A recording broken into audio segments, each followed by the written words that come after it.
Tintin was my first great love in reading when I was 10. Tintin told me I was definitely going to be a writer, and Sherlock Holmes told me that I would be a crime writer. And that was my beginnings. But I just get the feeling from you, if I called you Tony, you would knock me out. My books are puzzles. They're puzzles in which the clues are in plain sight. That's the first rule I make. I get very, very agitated if I watch a show on television or read a book where it is impossible to guess because you haven't been given all the information, or the information has come so late that you haven't been able to sort of, filter it into the book. It's not fair dealing, is it? I've never been in a writer's room. I've always been solitary, and I don't think I'd last very well. I love having an actual paper thesaurus, believe it or not, rather than something on my computer, because I love words. Is there another word for thesaurus? Very good question.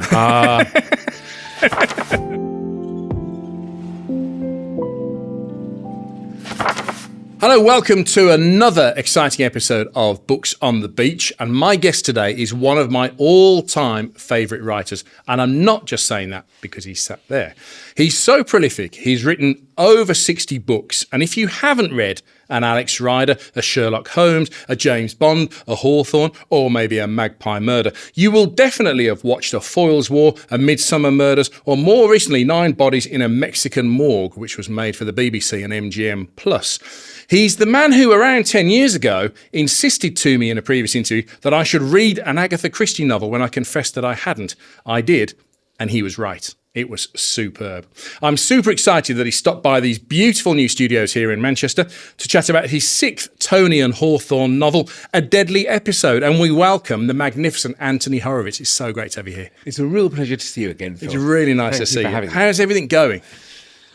Well, it's going rapidly. I feel that every year gets shorter. I've just had a birthday a few weeks ago, and I'm sure it was only 6 months after the birthday before it. I seem to have missed 6 months on the way. Everything is moving faster, but the main thing is that the writing is going well, and the books keep coming, and the ideas keep arriving, and they still make me laugh and make me smile. And so I would say things are going extremely well. Thanks for asking. The joy on your face when you talk about the writing, it's so obvious to spot. And I'm really pleased as a fan of yours that you still have that and that the ideas are still coming. Because I said in the intro, prolific. You are prolific. You turn out, I think, quite a number of books and TV projects.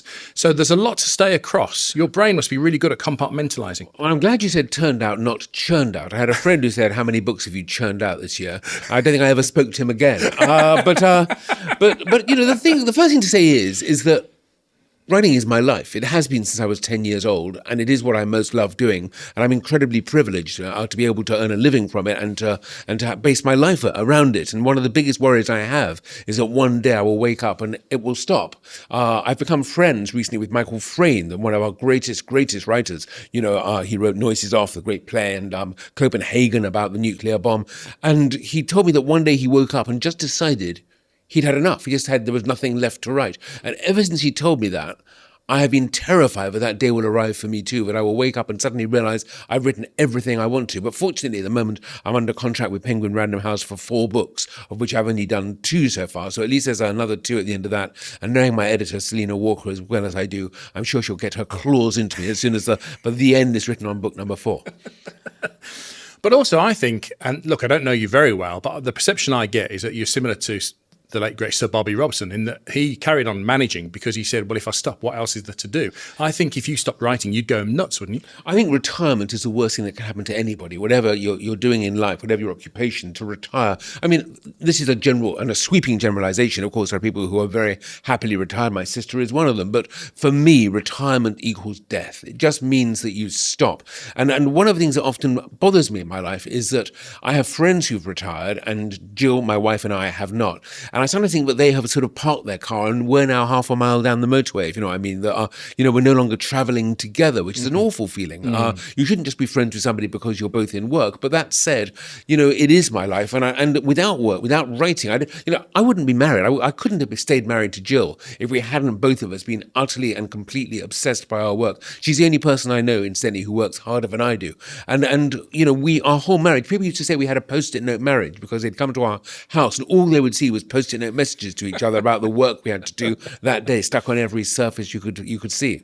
Because we should explain that Jill's also your longtime collaborator, producer. Most of the TV things you do, Jill produces, right? In your very kind introduction, I think every single show that you mentioned, pretty much, not Midsummer Murders, but all the others were done with Jill. That's right. And it's absolutely been wonderful. It was a discovery we made quite early on that I was working for various producers and she was also working with various writers. And she suddenly said one day, this is crazy. We'd do much better to work just with each other. And since then, that's exactly what we've done. She recently sold her company, 11th Hour Films, to Sony, and is now her job there is simply to manage me. Anything I write, she tries to make.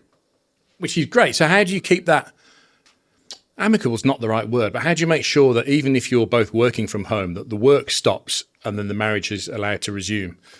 Well, I think that Jill's always been my best friend. She knows me better than anybody on the planet, and she also has learned how to live with me, which is not easy. I think living with a writer must be the worst thing in the world. Why? Because we're such solitary people. In my case, I'm very moody. I have big mood swings. She also knows that if I'm in the middle of a book and she interrupts me for anything, Anthony, the house is on fire, it will, I'll just explode with anger because I'm just in the middle of a great sentence. And I do sometimes think, well, the act of writing is a little bit like building a house of cards. And if you let one card slip, the whole thing will collapse. And even as I sit here now, I have sentences half built in my head that are waiting to get onto the page. And if I was sitting down writing and you asked me a question, I'd probably shout at you. Right. Okay. Actually, I'm not that bad. I mean, we've had we had our last anniversary a week ago.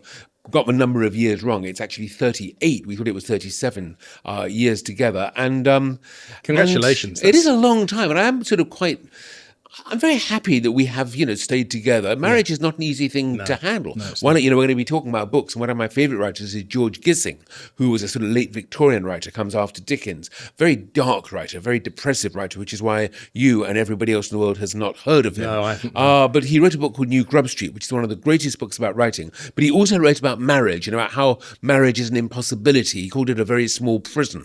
And the idea of being locked to another human being for a great stretch of time, he thought was anathema. But we've managed it and we've navigated it and we've grown together and we still work together. And we're not crazy about the sort of period we're now in. We've just become grandparents, a word we never, ever use. The children are not allowed to call me anything that begins with G. At all? No, they call me Aunt. Do they? I always said that would be the case, and it is. So not Grandad Aunt, not Gramps Aunt, clearly. nothing God, with G. already I am writhing with sort of, discomfort. You know what I say, Phil? It's like the word spinster. Yeah. If I were to meet a woman and she said, I've never got married, I said, oh, so how do you like being a spinster? Yeah, I get it. You know what I mean? Yeah. There's a certain there's nothing wrong with that word. It describes a woman who is unmarried, but at the same time, it has baggage. It's sort of just not a word that she might want to use. I feel the same is true about the word grandfather, grandmother, the idea of being sort of disembodied from life and sort of, the old guy sitting in the corner are no longer any use. Also, I had terrible grandparents. One of my very earliest books was called Granny, and it was revenge on my grandmother, who was an absolute nightmare of a woman. So there's connotations there as well that are That's unpleasant right, for you. Yeah. And are you at the stage then with the grandchildren where you're now back into bedtime stories, as I am as a father? No, not yet. They're too young. I have started Leander, who is the oldest of them. He's only 3. I'm giving him a Tintin book every birthday and Christmas because that was my great love growing up. It was the first book I ever really loved, aged about 10. And it's also the book that got me into writing because Tintin is sort of a writer. In all the Tintin books, with the one exception, he's never actually seen with a pen in his hand or a typewriter. He never works. He's a journalist, but he has such a great life and so many fantastic adventures and wonderful friends. A dog that talks, a drunken sea captain as his best friend, 2 eccentric detectives always chasing him around the globe. I wanted to be Tintin. Yeah, that sounds like most of the journalists I trained with, to be honest with you. Honestly, I remember doing a court case at Leeds Crown Court, and we'd all been sat in this afternoon hearing some quite heavy evidence. And then I went downstairs to a radio van to file my pieces. And the guy from one of the tabloids was on the phone under the stairs. And he gave a top line of a man has been blah, blah, blah, right? And then he went, take in PA, put the phone down. And I said to my boss, well, what does that mean? I'd never heard that phrase before. And he said, it basically means use the Press Association copy. So he sat in court all day, dictated 2 sentences over the phone. That was his... What, and the rest just comes out of the records? Went to the pub, yeah. Dear, oh dear. It's the sort of earlier equivalent of ChatGPT. Download it all. Exactly, yeah. Right, we must talk about Deadly Episode. We'll get back to everything else. The life stuff's great. Forgive me. But this, no, you don't need forgiving. First of all, I'm going to look you in the eye when I say this. It's your best one yet. For That's me, what Jill says. That's it's what your Jill best- says as right, well. Well, I'm with Jill. I've never met Jill. But No, I think it is the best one, and I'm not quite sure why it is. Can I and tell how you it why? happened. Do you mind? Go ahead. First of all, it's funnier. You've gone further with you, which we'll explain in a moment. If you've not read any of these books, we'll explain. Anthony puts himself in them. And I think you've gone further with your exacerbation with the whole situation, which I found hilarious, especially with the TV stuff. I've got some quotes we'll get into in a second. I also thought we find a bit more about Hawthorne. Quite a lot more, in Your fact. relationship progresses with him. And I just thought it was really an really satirical, enigmatic read. I read it on holiday and devoured it. Well, first of all, thank you very much. It's a lovely thing to have said. I think it is a great holiday read. It's got that sort of lightness to it. And I think the books are, as it were, metamorphosing or evolving now, and they are becoming funnier, and they are becoming a little bit more personal. I am exploring much more the relationship with Hawthorne, and also getting closer to finding out the truth about him. And I have to say that this has happened faster than I expected. When I started this series of books, my publishers at Penguin Random House had asked me for a detective series with a recurring character, and I came up with this strange concept of a detective who hires a writer to write about him, and the writer he hires is me, which is why I'm in the book. I'm Watson to his Sherlock Holmes. And I had originally envisaged 12 of these books, but as I've been writing them, I have found myself travelling ever further down the road to the truth of who Hawthorne is, what happened to him in Yorkshire, in the town or the village of Reeth, up near Richmond. And because of that, I think the series will in the end be shorter than I'd expected, not 12, but maybe 9 or 10. And the reason for that is as you say, in the most recent one, A Deadly Episode, the pace is faster, the amount of exploration is deeper, we discover much, much more about Hawthorne, the truth is very quickly unravelling. And so I'm not sure I'm going to be able to sustain it for too many more books. I'm actually at the moment writing book number 7, which I've been doing on the road. I must be the only writer in the country who for some reason ends up sort of writing, on the train coming up here to talk about the book that hasn't even been published yet. Don't you find that deeply frustrating, though? I would imagine if I was doing that and then, over the tunnel you get, next station is Macclesfield, and you go, oh, I'm getting off at Macclesfield. But you're halfway through a really brilliant By then, scene. I've already got to Edinburgh without noticing. Because when I'm in my books, I am in my books. I am so immersed in what is happening in the books that the Have you outside ever missed a world. stop? Oh, many, many times. Oh, I've done really? that. Oh, yes. If I That write wasn't on a just a train. joke then? No. On a train, it is one of the most dangerous places to write because I can literally end up at whatever terminal it's going to if I'm not careful. And I'll look up and then I'll get this terrible panic of, oh my God, if I miss my stop again. And do you write with earbuds in? You've got music No, I going on? can't do that either. I like sound. I like to have It's the not that world around me. you can hear the tunnel, you're just ignoring it.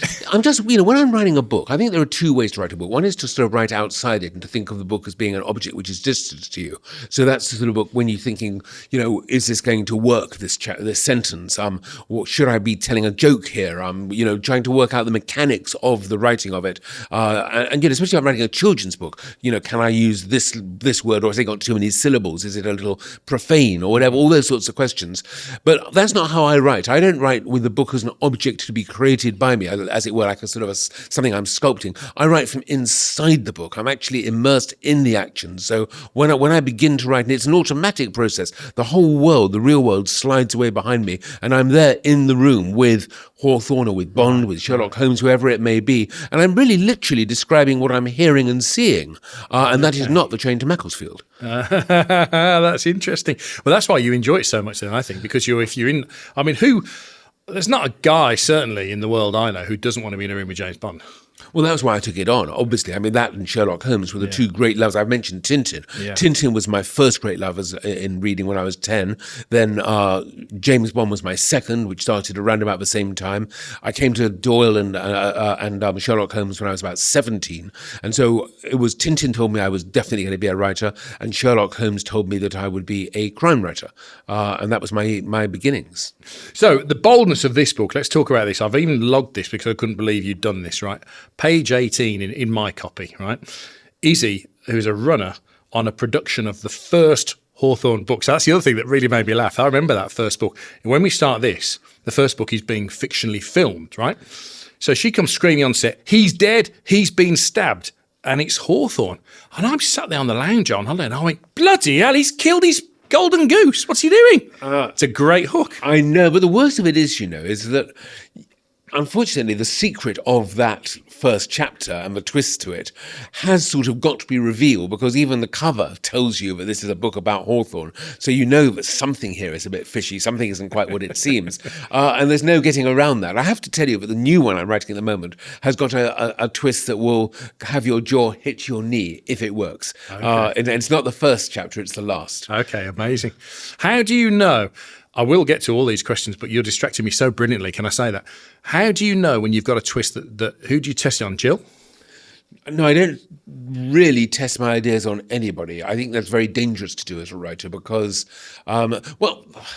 sometimes I'll ask her questions and I'll ask her just for help on something. If it might just be, what might you find in a staff room? This actually was this afternoon. What would you find in a staff room at a primary school in, where is it? It's somewhere in West London. But just so I might ask her, and her answer, she might tell me something I hadn't already imagined, and I might then bring that into the book. But by and large, I'm with talking. twists. My dialogue is with myself. When I'm writing a book, I am constantly, pretty much every single word that I write, I question.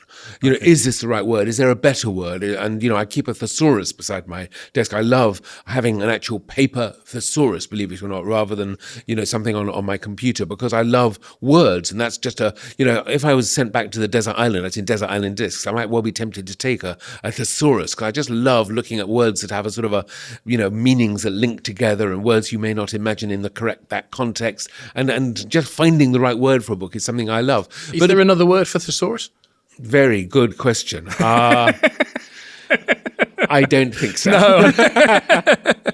Right, I'm going to read some of these quotes from the book because these are the parts that really stood out to me. And I'm not going to offer much context, so I don't want to do any spoilers. I want you to come to a Deadly episode in the way that I did, which is knowing very little about it. This is quite early on. Although it's based on one of my books, I hadn't written the screenplay. My wife, Jill Green, had nothing to do with the production. And on the day of the murder, I wasn't even there.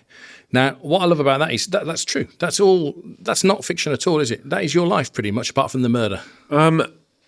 It's unusual for me to have a book adapted by somebody else. Yeah. That's the one thing I will say. For example, it's only in fact happened once when we revisited Alex Rider for the TV series that went out on Amazon. Yeah. A man called Guy Burt adapted the script, although I was still involved with him helping. But you're right. I mean, that setup is very similar to my life. Yes.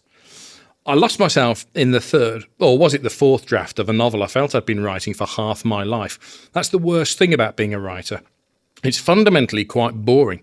I love thinking up stories, the moment when a new idea or even a turn of phrase suddenly arrives, as if from nowhere, or when a character surprises me by doing something completely unexpected. But the fact remains that the business of recording all this is solitary and repetitive.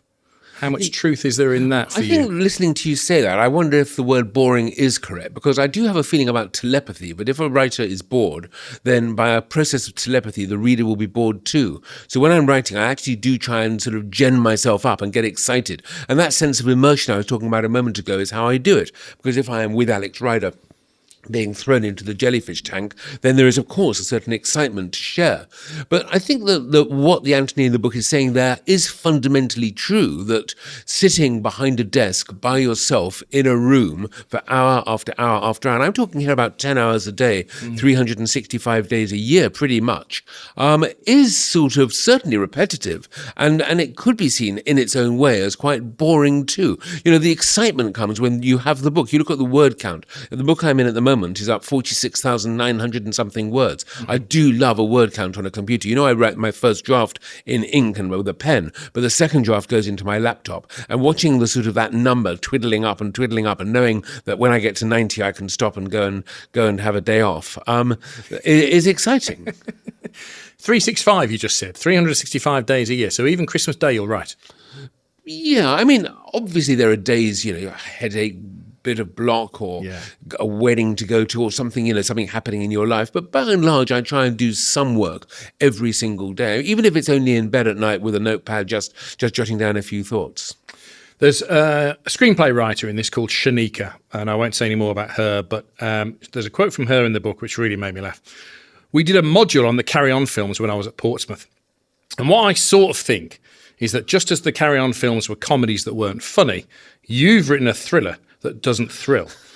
Now, after I'd stopped laughing, I thought, hang on, this is a bit weird. Anthony's written this about himself. You didn't have to be that unkind to yourself. Well, it's not me being unkind to myself, it's Shanika, and she doesn't mean to be unkind either. She really is quite serious. You know how you meet people who say Very really earnest. quite terrible things, but in yeah. absolute earnestness. Yeah. I've written much worse about myself. If you remember in the fourth in the series, The Twist of a Knife, which is about a play of mine on at the theatre. Oh, yes. One of the critics, a lady called Harriet Throsby, who turns out to be the person who's going to be murdered, gives the play an appalling review, a terrible review, which I had to write. I had to write about how this writer was completely talentless. And I quite enjoyed doing it, I must say. Your character, so Tony Hawthorne calls him, which I got the feeling, I don't know this, I'm not sure I've ever asked you this, but I just get the feeling from you if I called you Tony, you would knock me out. No, I wouldn't at all. I'm not fussy. I mean, when I'm in America, people call me Anthony with the H sound. It doesn't bother me. And curiously, my younger son, Cassian, has called me Tony since he was a teenager. Not Anthony, but Tony, and not Dad either. And I rather like that coming from him. But if you were to call me Tony, I can assure you I would not strike out in any violent fair way. enough. But I do prefer Anthony. That's Right, it. okay. And I hate it when Hawthorne calls it me. He won't stop, and I can't do anything about it. So Anthony in the book says, I have almost no interest in awards ceremonies, even on those rare occasions when I'm nominated. And I wanted to know, is that the same true of you, the real Anthony? Yes, I have a dislike, actually, of award ceremonies, broadly speaking, for quite a few reasons. One of which is that I am a very, very sore loser, and I just don't like it when somebody says, we're going to give you this golden trophy. It's for you, it's for you. No, it's not, it's for that person over there. And you've got to clap and smile, and I just find that debilitating. But it's also, the strange thing is that awards seem to me to be the exact opposite reason as to why why I write. I don't write for acclaim. I write to entertain people. In other words, actually, I'm thinking about this for the first time now. I suddenly realise an award is something that somebody gives to me for writing, but I've always seen as writing as something that I'm giving to other people. So it's the other way round. And I, my Jill always is, she's interested in the Oscars and the BAFTAs. The BAFTAs there's a chapter, my favourite chapter in the book, takes place at a BAFTA ceremony in the new book that we're discussing. But she religiously watches, and she comes and tells me the next morning this film won and that actor and everything. And I just don't, it doesn't. It's another layer on top. Listen, if anybody's listening who is in, on any of these committees that have prizes, I won't refuse. If you want to come knocking on my door, but I've always had I always remember years ago winning a prize for winning a BAFTA, in fact, for his award, the Lou Grade People's Award, it was called, I think, or something like that. And in my speech, I thanked 4 of the producers, but forgot to mention the 5th. And the guy came up to me afterwards and said, I worked so hard on this show, and I thought I just never really want to see you again, and we never did speak. And I thought afterwards, which would I have preferred? To win the award or to keep the friend? And the truth was, I'd have preferred to keep the friend. Yeah. And that was just a slip. You were on stage I was and just nervous. You get of onto course, the stage and lots of people there looking. I'm not good. Funny thing is, I talk in public all the time, but I still get nervous every time I'm doing it. And there's nothing more nervous than getting up onto the stage. I'm sure. Well, that's partly what happens in this book. I mean, the hideous embarrassment of somebody receiving a BAFTA award, and I won't spoil it for people reading it. Exactly. But it is based on that fear it. that I will go up the stairs, trip on a step, and fall over and break my nose. It's sort of do a sort of a slapstick fall. The weird thing is, there's some huge stars that have done that. I mean, do you remember at the Brits when Madonna had a big trip over her own cloak? And people have all thought, of course you recover. And at the end of the day, if you don't win, it's not the end of the world. You want to stop being so sort of childish, which I am. But at least I admit it. But it's sort of... Someone once said to me, they're lovely to have awards, but they don't pay the bills. Well, at the end of the day, somebody saying to me they've liked my book is all I want. And actually, let's say 10,000 people or even 100,000 people. I always say that in writing books, I'm a little bit like an arsonist. That to light a match is great. To set fire to this charming studio is better still. To set fire the whole of Manchester, that's what an arsonist would really hope for. And in writing, I have that same feeling. It's a spark that I want to see, expand and inflame and just for its own sake. I don't need somebody to come over and say, well done, Anthony, you've burnt down Manchester. Here, have a child award. Also, if there are any serious fires in Clerkenwell soon, That's all I'm saying. I have moved. Oh, you I'm moved. no longer in Clerkenwell. Wasn't me, Gov. Right, here's another quote that had me roaring on the Sun Manager. I knew that he was saying the opposite of what he'd said before, and I wondered which of the two versions was true. It was quite possible that both were. Actors are like that. They're the only people who can tell two completely different versions of the same story and believe in them both equally.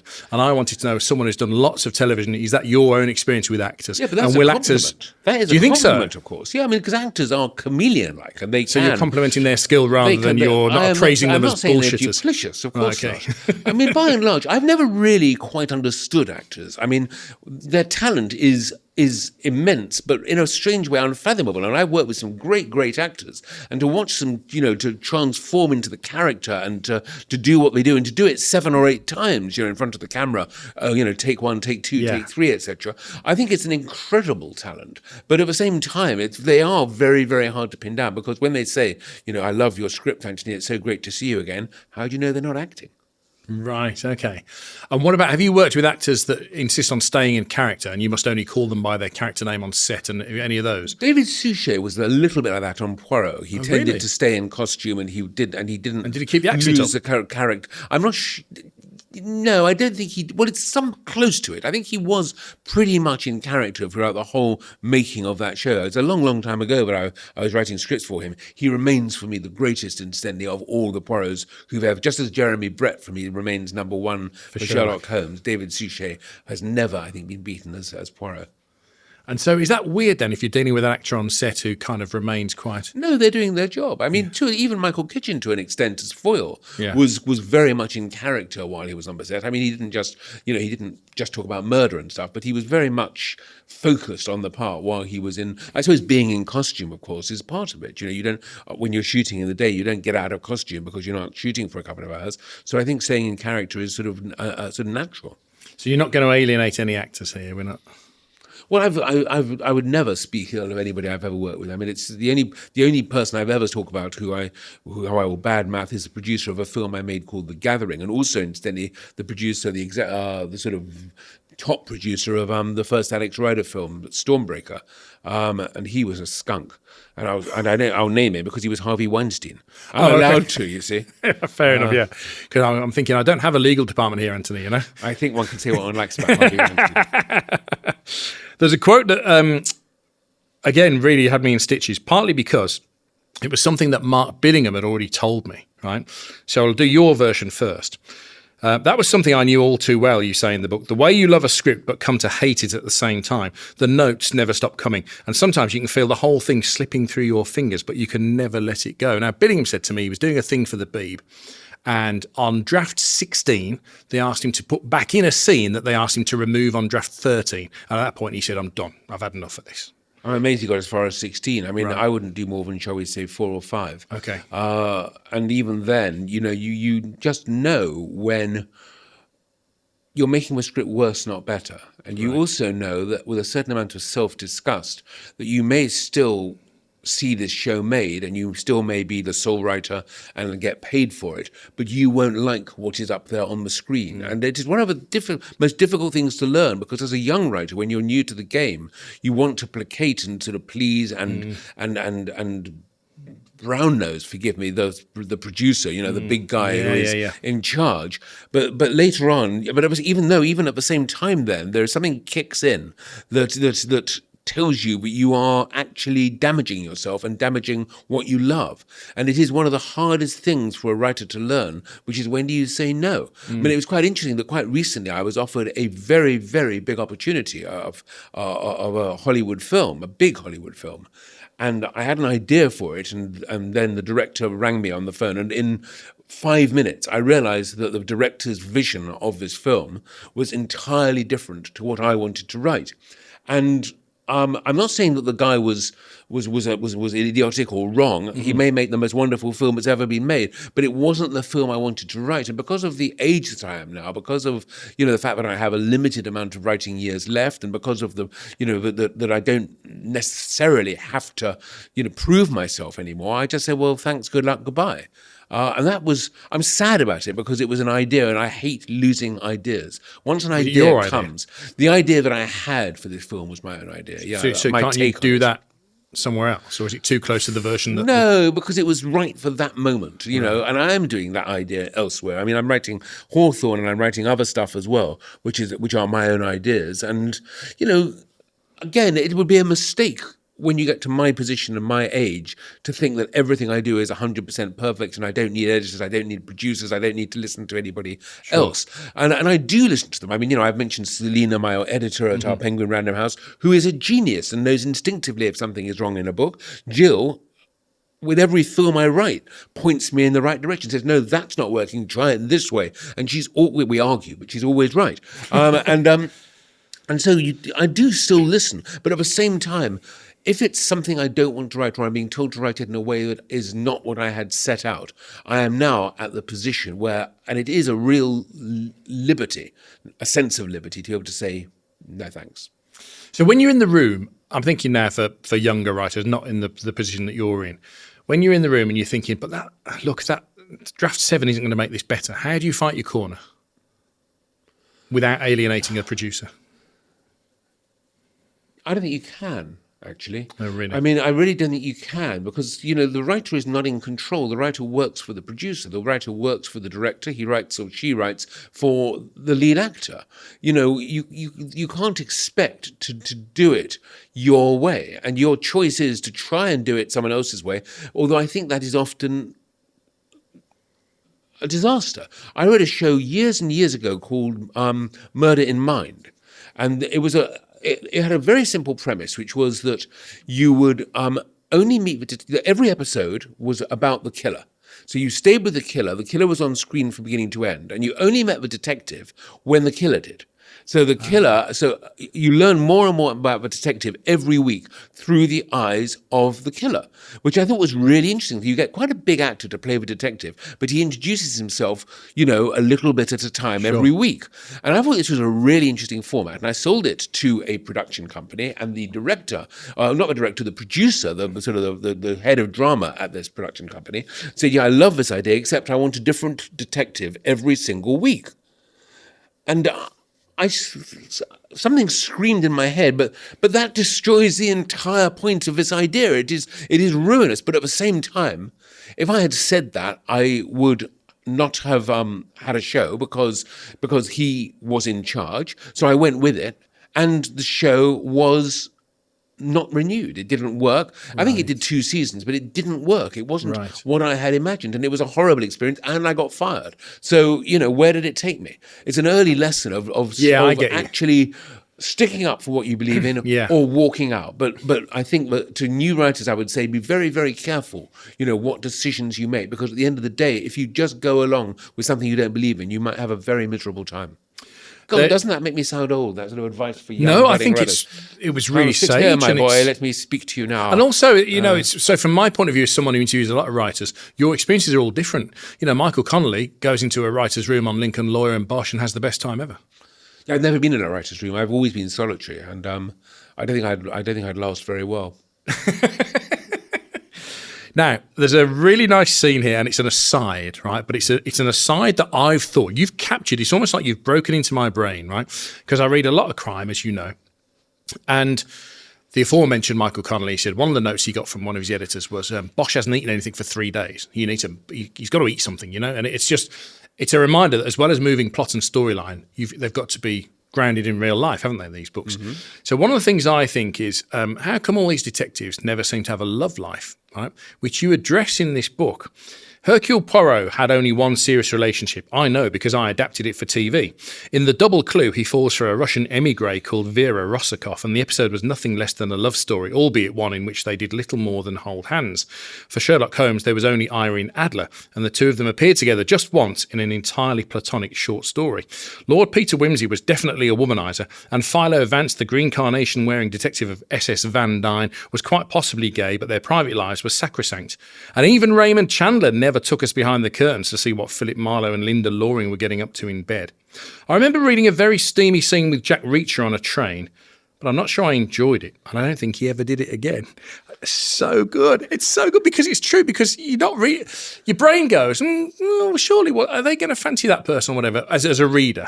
But actually, if you gave me that scene, I'm not sure I want it. Well, I'm sure there have been steamy murder mysteries. Doesn't The Postman Ring twice have Yeah, and quite some steamy Basic sex? Instinct was one, wasn't Yeah, it? of course. And I mean, there have been, and they do work. But, I think that if you're talking about books that are sort of belonging to the golden age of crime, which I suppose to a certain extent my books are sort of veering towards to a certain extent, they're not exactly sort of hyper modern, then sex and passion isn't part of the equation. I mean, do you really imagine Poirot or Holmes, with nothing on? I mean, it's sort of, it doesn't work. No. And I think that I see the books as being my books as being largely intellectual. That sounds rather dry, but what I mean by that is that they are They're thinking books. They are thinking books rather than, shall we say, bonking books. Yeah. Or in the case of Reacher, where it's headlong kind of speed throttle action, isn't it? These are more. Whenever I've interviewed you in the past, I know you've taken great pleasure in me telling you that I got nowhere near the killer.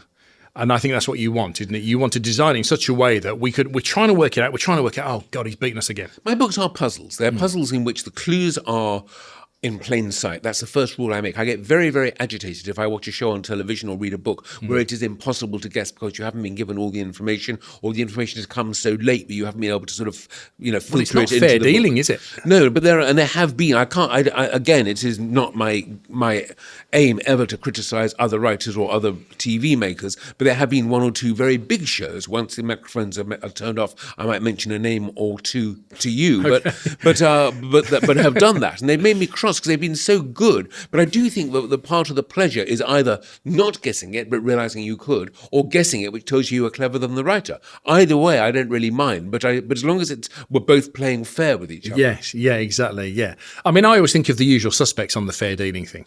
Well, that's a wonderful. I've got that that's DVD. A brilliant film. And Disc 2 tells you it maps all the clues out as to how you would know who Kaiser Sose was. And when you see the very first clue is to do with the base of the mug that he picks up and drink, and you think, oh. So I could have spotted it, but I'm nowhere near it. Yeah, that was a sort of a spoiler, actually, when you said that. But still, I mean, it is absolutely true that the Usual Suspects is it's the last really great mystery film I think I've seen. By great, I mean classically great. I think that 20 years from now, that film will still be out there as a masterclass of construction and cleverness. I would say that my attempt to do something similar, and the closest I've got to it, was a book I wrote called Moriarty, which has a really sort of big twist at the end. And again, if you go through the book and look on every single page, I never cheat. That end is absolutely built in, and there are no sort of moments where I'm being ambiguous or unfair. It does work, and that I'm not suggesting that it's as good as Usual Suspects, because that is a real masterpiece. But I'm saying that the same things apply in both cases. That everything is exactly as it should be as you were going along. Does that involve a great degree of planning from you then for each of these novels? I spend as much time planning as writing them, almost. I think I spend normally about 2 or 3 months just thinking. And in the case of Magpie Murders, which was a very, very complicated book to write, it was actually something like 6 or 7 years before I started writing it. And I remember, I can actually prove it to you, because when I was writing Midsummer Murders, I put one of the characters in one of my episodes was a writer writing Magpie Murders. And we actually made a copy of Magpie Murders, which appears in the series. Oh, really? And I did it on purpose, as it were, to stake the title, because the title really made me smile. Agatha Christie had a wonderful habit of using nursery rhymes in her book. So you get Hickory Dickory Dock, or 5 Little Pigs, 1, 2, Buckle My Shoe, and famously 10 Little Whatever They Are in And Then There Were None. Yeah. All nursery rhymes turned into murder mysteries. And the one she didn't do was magpies. 1 for sorrow, 2 for joy, 3 for a girl, 4 for a boy, 5 for silver, 6 for gold, and here for a whodunit, the perfect perfect 7, a secret never to be told. And so I was really determined to pin it down and say, look, I've thought of it first. So what's the setup? Describe the planning setup. Chris Chibnall told me that when he was doing Broadchurch, he had 3 double-sided whiteboards and he would flip them over and you know. No, I don't use boards. I use a notebook. I have a series of rather lovely Japanese notebooks, which I don't know quite why I like them so much. Maybe it's because they look enigmatic and they're just the right size. And when I'm starting to write a book, I start by just jotting down ideas and then developing the ideas and doing drawings, and I'll sketch out sort of, rooms and houses and streets and how characters interlink. And then I'll start doing lists of action sequences. For example, in the book we're talking about, A Deadly Episode, the BAFTA chapter came very, very early, but I realized that one of the characters would have had this experience of BAFTA. And in fact, it sort of fits into the novel. If you took it out or made it shorter, the novel wouldn't change. But I just wanted to make it a set piece within the novel. And I have another one in the next book, which actually involves my wife, Jill. She's getting a chapter of her own, which is going to be even more disgusting than the BAFTA one, which I'm looking forward to writing. Does she know? I have mentioned to her that she has an appearance. I haven't told her exactly what happens. I'm not sure she'll be overjoyed. But at the moment, as I sit here, I know that I'm 2 chapters away from writing it. And there's a sort of part of me that is just twitching to get back to London, back to my room, back to my desk, and to immerse myself in this particular incident. So you're able to work in your head quite a lot then, by the sound. Yeah, I mean, I'm always thinking of ideas. Is it a good memory? Have you always been good at, my say, memory is getting exams? worse. I think to myself that my head is now too full, largely of fictitious characters. Right. I mean, even sitting here talking to you at this moment, because I'm halfway through a book, half of my brain is involved with people who don't exist, doing unpleasant things to each other, and existing in their own world. And it's harder then to remember pretty much everything in the real world. But that's it's an age thing. It's just I have notebooks for that too. This person walking through, it's your wife. Yeah. Let me ask you, because you've mentioned Alex Rider a lot in the interview, and obviously my kids are 7 and 10. I'm quite concerned about reading levels amongst children at the moment. And I saw a thing recently saying that kids are now trying to pinch zoom actual books because they're used to using screens. Yeah, I'm not sure if it's an apocryphal story at all of children who go to school, get given a book and try and swipe the cover. Yeah. And are surprised it won't change. Yeah. What's the solution? How do we make sure that my kids will grow up loving books? Well, I only loved them really till A-level. A-level texts put me off reading them until I was 34. Yeah, I think that happened to me too. I remember being given hard times when I was at school by Charles Dickens, and it put me off reading Dickens for 10 years. And then I was somebody more, the father of a friend of mine gave me Great Expectations. He saw me reading a book, I think it was The Saint, and he said, stop reading that trash, read this instead. Which is actually not a good thing to say, because I don't like the word trash used about any book, and I was enjoying The Saint. But still, I read Great Expectations, and that was the beginning of a love affair with Dickens that's lasted to this day. The answer to your question, how to get children to read, that's not the question.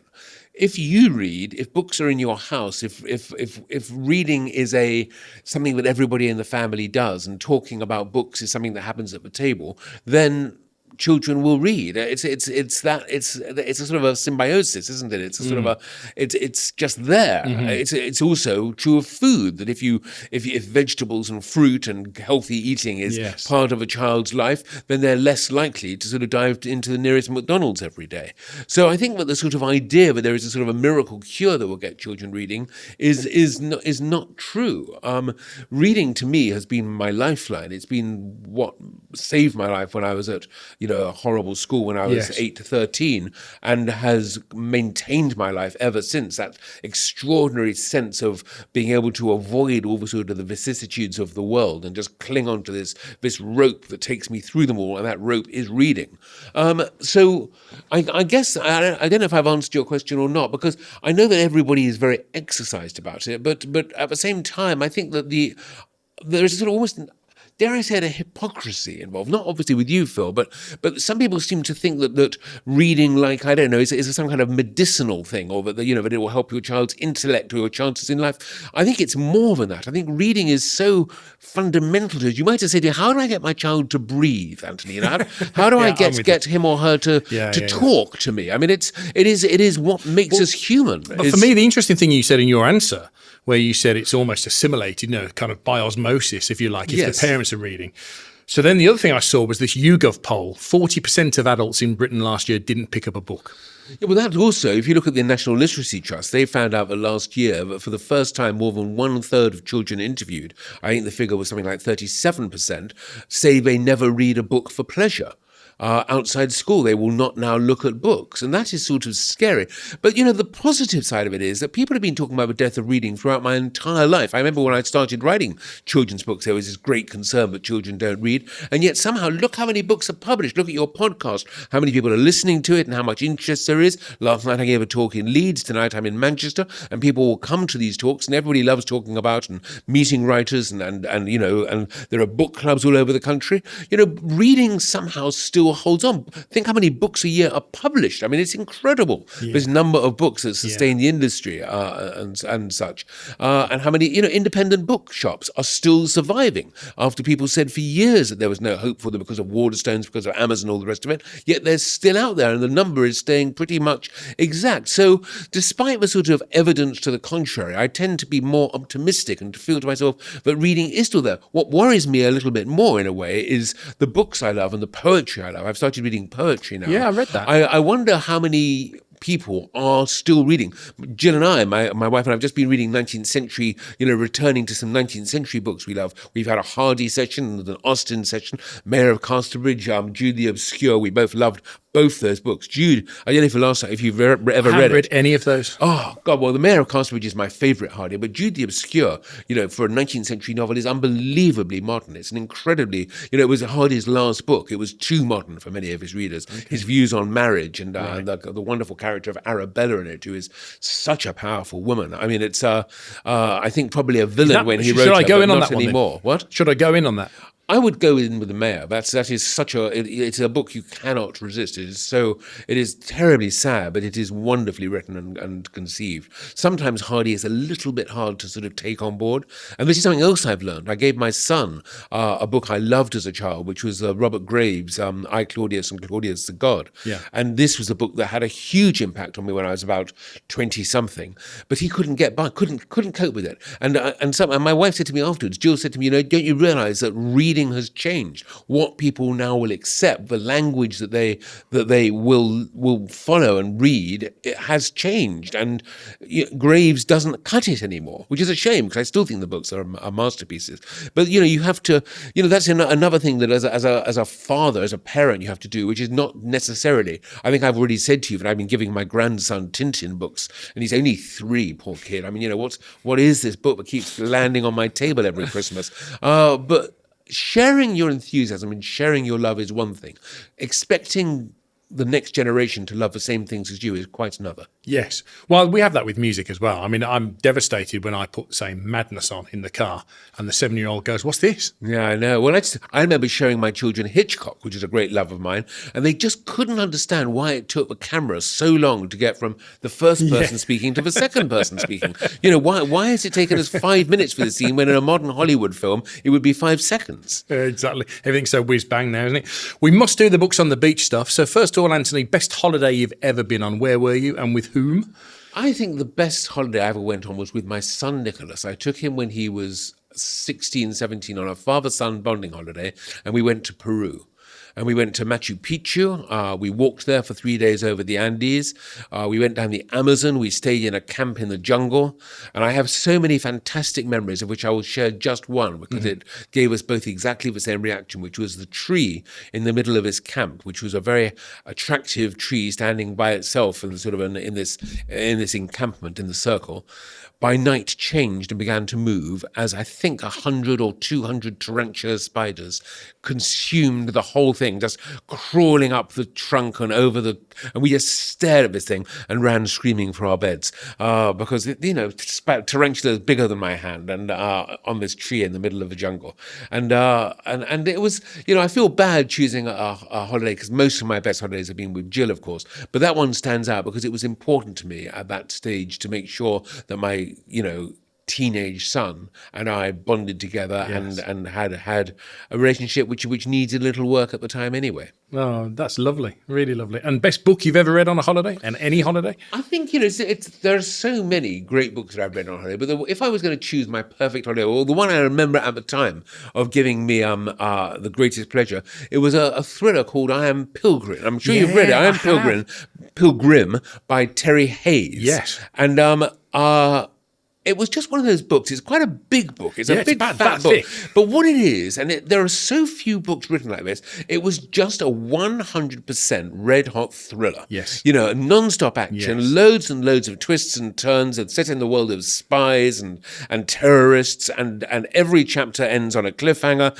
breathtaking race all the way to the end. And what was great was I finished reading and gave it to one of my sons. He read it, gave it to his brother. My wife read it. And, there are some books that the whole family reads. Yes. And it's that's another great thing about reading, you see, that it can bring you together in a way that few other things do. Maybe television does, maybe films do, maybe music does as well. But there's something about actually reading and reading at the same time. I think we bought more than one copy eventually. That was just wonderful. I have to say, in a sort of a slightly sad PS to that, which is that he wrote a second book called The Day of the Locust, which was sort of catastrophic. So I interviewed him for that book, right? Tell me, you must know what went wrong. What happened? Well, he said to me that he had 20,000 or 30,000 words that he just junked, and it already came in at 114,000. So already it was large. He's such a great writer that book to me had a very, very, somewhere around about page 600 and something, it turns into a completely different book. It does, yes. And it does. And I still sort of enjoyed it. It was still a bestseller. So again, my thing is not to say anything bad about other writers. And I'm not saying it was a bad book. I'm saying that I didn't enjoy it nearly as much as the first one. It was sort of that was sad, because I think that I Am Pilgrim, which incidentally is one of those books that never goes away. You can go into any bookshop anywhere in the world. Well, he's doing a Pilgrim sequel. Oh, really? Well, I can't wait to see it. I mean, as long as he doesn't do sort of weird time travel tricks at the end, I'll be very happy. Genre bending kind of. That's what it was, wasn't it? Yeah. He's a very interesting guy to speak to. And he wrote Dead Calm. Do you remember Dead Calm? Nicole Kidman and film. It's a wonderful film. And Sam Neill. Neill, very, very good thriller. I mean, he's a terrific writer. He began life as a screenwriter. That's what he was. Yeah. But he's a big shot screenwriter. Yeah. And I mean, really a lot of big films under his name. And Pilgrim's terrific. I'm glad you highlighted it. I was also on holiday when I read it, and you know that you have that moment where you got really young kids, and Catherine, my other half, said, "Right, well, I'll take the kids up. You finish that chapter and you follow us up." I said, "Yeah, no problem." An hour later, she's shouting me from the balcony. Just not moved because the book's so good. Well, I think when you were talking about a holiday read, books on the beach, I mean, it's interesting because I could have said The Mayor of Casterbridge, but there's something about The Mayor of Casterbridge that I think is more a read at home in the winter type book with a fire and sort of, the wind howling outside. It's one of those sort of very sort of, I think, but it's an interesting sort of discussion perhaps about books and their environments, where you read a book and how you read it and how quickly you read it and what circumstances. And there are definitely, I think, books for the winter and books that are sort of more summer, beach and all the rest of it. Yeah. So you're going to do book 7 of this? Yeah, book 7 I'll finish it in a couple of, probably in about 3 months' time. Yeah. I thought you were going to say a couple of train journeys. No, I don't think as much as fast as that. And I certainly won't write the Jill chapter on a train, because I want to really enjoy it without, next station is going to be whatever you were telling me earlier. And then... Sorry, after that? Yeah, please. Jill and I are working on the Hawthorne TV series, which is to say I have been commissioned to write scripts, which I'm doing at the moment. So it's rather funny that whilst writing about the fictional making of The Word is Murder, I was already writing a real script for The Word is Murder, and I hope making a slightly better fist of it than dear Shanika managed. The fictitious screenwriter that you mentioned. Can you say earlier. Where that will end up yet? I don't know if it'll happen or not. It's a very, very tricky time in television at the moment. I mean, the truth of the matter is that there is very little money in this country to make television anymore. Prices and costs have gone through the roof. And there are companies out there, Netflix, Amazon, Disney, and all the rest of them, who have big enough pockets to make drama like we have never seen before. I've been watching The Pit. I don't know if you've seen any of that yet. Yes, I have seen the first it is 3, a phenomenal TV series. And I'm not sure that anything like it has ever been made before. The pace of it, the scale of it, it, the speed of it. And There seems to be a lot of continual shots going on. Unbelievable, the production values of it. I mean, it's incredible. And I watched another one, which is called Pluribus. My hero in TV writing is Vince Gilligan, he of famously Breaking Bad fame. But Pluribus is something else again, and the budget of that is in the tens of millions. And so, to try and make, as it were, a show about a writer and a detective solving crimes in London, it is not, quite now what the industry is looking for. But wouldn't the Americans find that quaint? And couldn't you tap into that books huge... Books are doing extremely well in America, so they won't find it quaint. And I think there are lots of TV shows from England that are doing perfectly well in America. But at the same time, can't you grab there foreign are money a for lot of production companies searching for the same pot of money to make their shows at the moment. Right. And the line to make films is a very long one. And at the front of that line are some of the biggest film and TV makers in the world. And so, it's a sort of paradox that we are living in the golden age of television, where programs are being made that are just phenomenal and things you wouldn't see on the screen, and talent and directors who 20 years ago television was a death sentence to their careers. Now they're making all their best work on TV, but that has made it more difficult rather than easier for writers like me to get my work made. 9 Bodies in a Mexican Morgue was the last one, and we have Marble Hall Murders coming up this year in September, the third in the Susan Ryland trilogy. But what will come next, I don't know, and I hope it will be Hawthorne. Well, I hope it will be picked up by a big streamer, and I hope you get the budget the books require. I mean, it doesn't require that big budget. Well, that's what I was about to say. There's not huge set pieces, expensive set pieces here, are there? Not really, but in a funny way, it might be easier if there were. Because in that case, if you're talking for the really big, high concept show, I don't know. Wow, did you see Matt Damon gave an interview? Might have been to the Hollywood Reporter.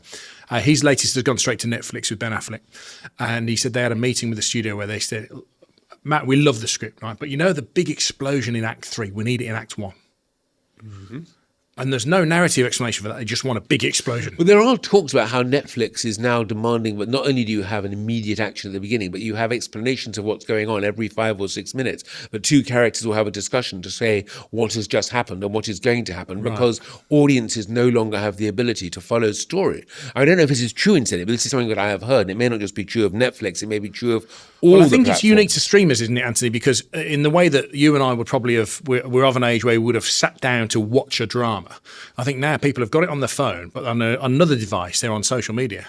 So it's not getting the whole exactly brain. Right. And I think that especially if you look at the younger generation coming up, I'm not sure that they have any more of a capacity or a desire. It's funny because I say that, and yet films, the last film I saw was 3 hours long. It was called Hail Mary, Project Hail Mary. Oh, yeah. I loved it. I loved the book. We interviewed Andy Weir great, for it, intelligent film and brilliant performance. 2 hours plus, 2 hours plus. I mean, it's getting on for 3, but I wasn't bored for a single minute of it. And so many Hollywood films seem to be longer and longer and longer. The Leonardo DiCaprio film. Yeah, one bottle after another. That was about 3 hours. I think I said one bottle after, which describes my own life. Yes, one battle after another. Actually, that's a great film. We've got to make that now. One bottle after another. I love it. But that said, I think in terms of, I'm not sure I could get away with Foyle's War anymore, where sometimes you'd get, the murder would happen in Act 3. That is to say, one part 2, then a murder. I'm not sure you could do that now, and certainly not with Netflix, who would want me to kill him in the first 5 minutes. Yeah, I know. Listen, I've really enjoyed reconnecting with you. Honestly, it's such a privilege. You know what I love about this, about talking to you, Phyllis? It's not like doing a podcast or doing an interview. It's like having a chat with a friend. Oh, that's really kind. I really appreciate you saying that. Deadly Episode's going to kill for you, literally. It's going to be amazing. I can't wait to read book 7, and I hope I hope I see it on a screen somewhere, and I will give it my full undivided, and you don't need to put explainers in every 5 minutes. I never do. Thank you, Anthony Horowitz, for talking to us on Books on the Beach. Can you make sure that you are following the YouTube channel? Make sure you've subscribed or you're following on Apple, Spotify, Amazon Music, because there's going to be tons more of these, and the writers are of this pedigree. So make sure you don't miss a thing. I'll catch you soon.